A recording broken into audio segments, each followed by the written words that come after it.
again. Welcome back. I am Marla Holt. I am an author and mother and entrepreneur who is not afraid to drop a few F-bombs now and then, and who is really excited to talk to you about one of those F-bombs: feminism in romance. I write contemporary romance if you haven't seen any of my other videos, and today I wanted to talk about the subtitle of my upcoming book, The Other Lane, and why I am calling that a modern fairy tale.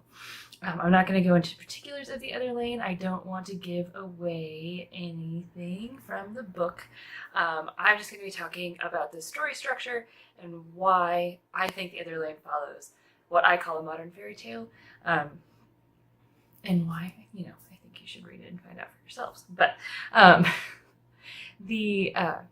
actually think that when we're talking about plot structure and modern fairy tales, that a large majority of current romance novels coming out, not all, but a lot of them, really follow this sort of fairy tale plot structure where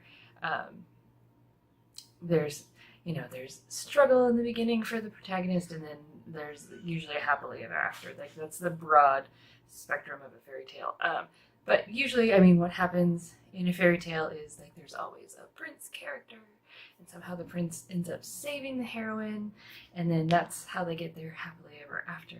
And in a modern fairy tale, it's just a little bit different. So mostly we're talking about framework and plot structure. And so when you say fairy tale, everybody, you know what that means. Everybody knows what a fairy tale is. They grew up with them. There's a zillion Disney movies that make them even more unrealistic. They're all out there. But then,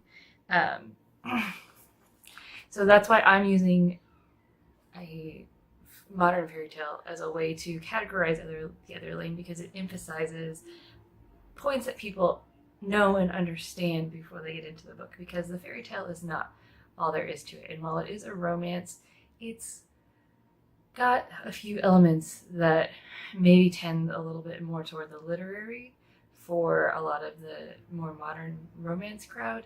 And I don't apologize for that. That's my background. I have a classic literature education. So you'll see a lot of classic literature influences in my work, especially if you're familiar with Thomas Hardy or the Bronte sisters or anything Victorian, really.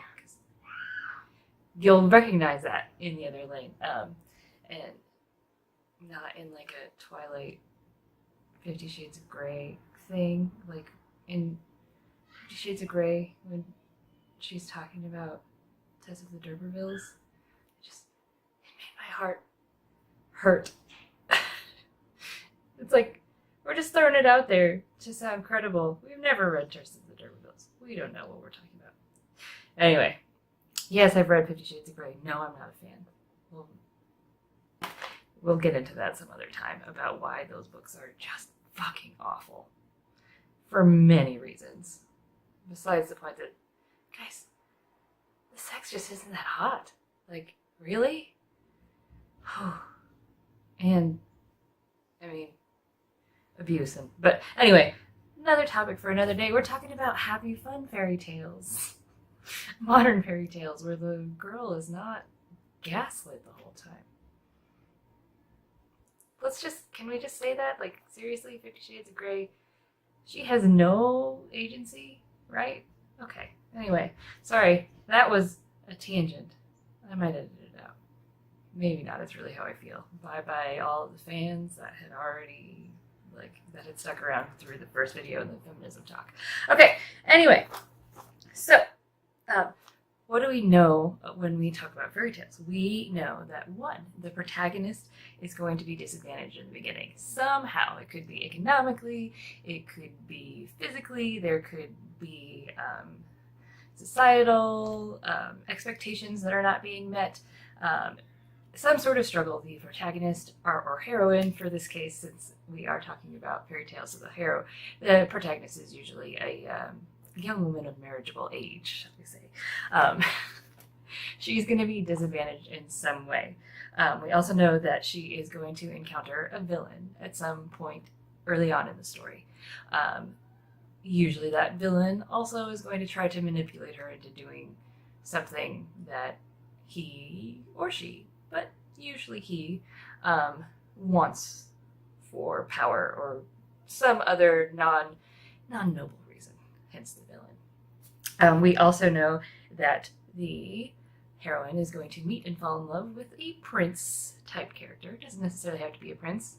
Most of the time it is a prince, but so it's going to be a prince type character. So even if he's not a prince, he's usually, higher in social rank, higher in economic status, has, just was older most often, and has his life it has a more steady pace in his life.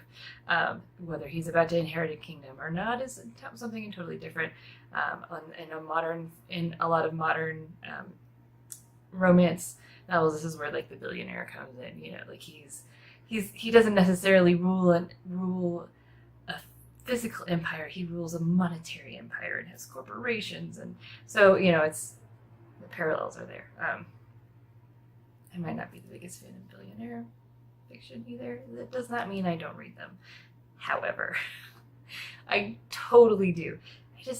I have trouble. Like the closer the hero resembles a prince, the more I'm like skeptical of how much agency the heroine's going to be given. But anyway, also another discussion for another time, because right now we're talking about just what we expect to see. Okay, and then we also know that the protagonist, that the heroine, is going to be tested in some way. Like, whatever her struggle is, if it's an inner struggle, if it's a struggle against the villain, if it's a struggle against just evil in general, or her own insecurities, or she has to overcome something before the end of the story. And a lot of the times, this is what separates the modern fairy tale from the traditional fairy tale, is a lot of the times she gets herself in trouble trying to tackle this, and the prince is the one who ends up saving her some way, shape, or form. It's his grand gesture of his love for her, and is enacted through his saving her. And she's so grateful and so happy that she doesn't have to deal with this problem anymore, that she's instantly smitten, and they go off and get married and live happily ever after, and that's the end of the story.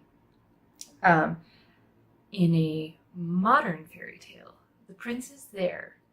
The prince might help. He might aid. He might be a big fucking hindrance. But he's there. But in the modern fairy tale, the heroine figures out her own shit, as difficult as it is, and she saves herself. And since the prince was there, and she already likes the guy, and then part of her struggle might be just coming to terms with the fact that she likes this guy well enough to like want to marry him, and what sort of weird shit is that? They still end up getting there happily ever after,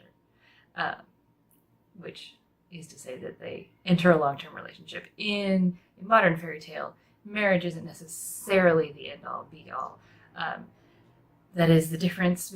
That is the other main difference between a modern fairy tale and a traditional fairy tale, is that in a traditional fairy tale, it is sort of established that a woman has been groomed and set on a life course where her ultimate fulfillment in life is to get married and fulfill her societal role as a mother and wife and housekeeper, or duchess, or whatever, whatever the fairy tale ending is like her the best version of herself is the married, glowing mother, happily ever after. These days, marriage is only one of the outcomes of the end of the happily ever after, partially because it's not as dictated by society anymore, and we're not as expected to find fulfillment in it, but women are still expected to grow up and get married and have kids. Like that's just what we're told we are supposed to do by society at large. And so that is why it still plays into a happily ever after in the modern fairy tale. But there are books that end without the couples getting married, or with, just it's usually entering into a long-term relationship is where we end up. And it's fine and it's happy, and that they're usually set on a path to resolve any future struggles after they've overcome their big pre-relationship problems. And the other lane is not very far off from that.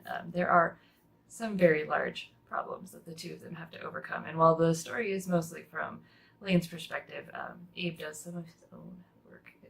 And I'm pretty excited to see how you guys feel about that. If you want a little bit more concrete terms about what I mean of how a modern fairy tale can work, there's a great example that is super popular. I mean, who hasn't read Sarah J. Maas? Is her Courts of Thorns and Roses books, and this actually has magic, so maybe it's a little bit more accessible. The Courts of Thorns and Roses books are a prime example of how there's the disadvantaged heroine and the saving, and the prince characters and the saving, and how she actually physically overcomes tests and saves herself in the end. And I still think that A Court of Mist and Fury is the best romance novel I've ever read. Just throwing that out there. If you're interested in a more contemporary romance, the Rachel Herron's Cypress Hollow series are actually a really great example of this. Every single one of them.